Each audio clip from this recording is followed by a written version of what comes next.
Man proposes, God disposes. Genesis chapter 11, verses 1 through 9. The Tower of Babel depicts man's determination to live sufficiently, satisfactorily, and superiorly in themselves without God. The word come in the imperative form is prominent in Genesis chapter 11. The only imperatives in the chapter. The first come, in verse 3, began the construction. The second come, in verse 4, progressed with contention, and the final come, in verse 7, ended in confusion. Why is God opposed to man's insistence on going his own way? What kind of lives do we live without God? How does godlessness bring ruin upon sinners? First, the intelligence of man is pretentious of oneself. Genesis chapter 11, verses 1 through 3. The men of Babel were pioneers who baked the bricks through and through.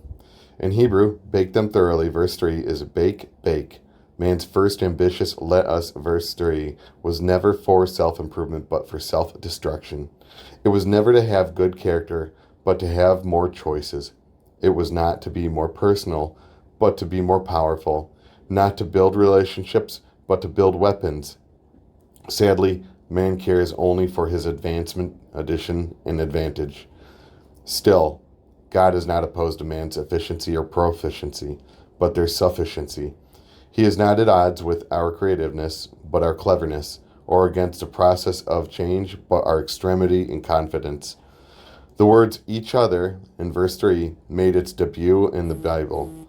The invitation to make bricks and to bake them thoroughly in verse 3 is an unfriendly rather than a friendly proposal. It is a way for man to increase, invoke, and indulge his power, potential, and presence. Second, the insubordination to God is pride to him. Genesis chapter 11, verses 4 through 6. The tower is a contrast to fear of being scattered. Verse 4, one is vertical and the other is horizontal. It is the epitome of human defiance, disobedience, and a disregard. It means to usurp and undermine God's presence, place, and power in our lives.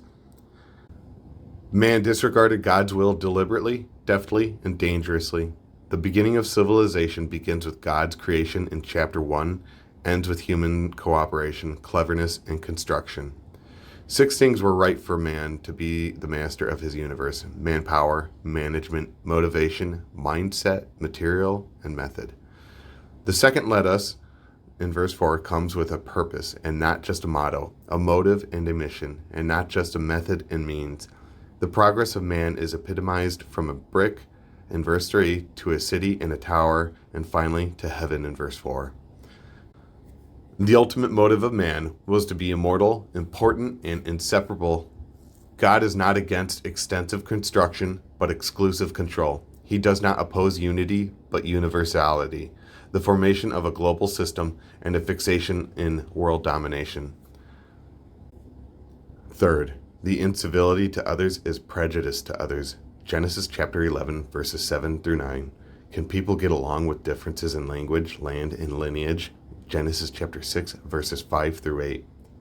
The last come in verse 7 exposes man's shallow understanding of brotherhood. Today, unfortunately, people kill one another over skin color, spoken languages, and social space. Someone once said racism is dislike of the unlike.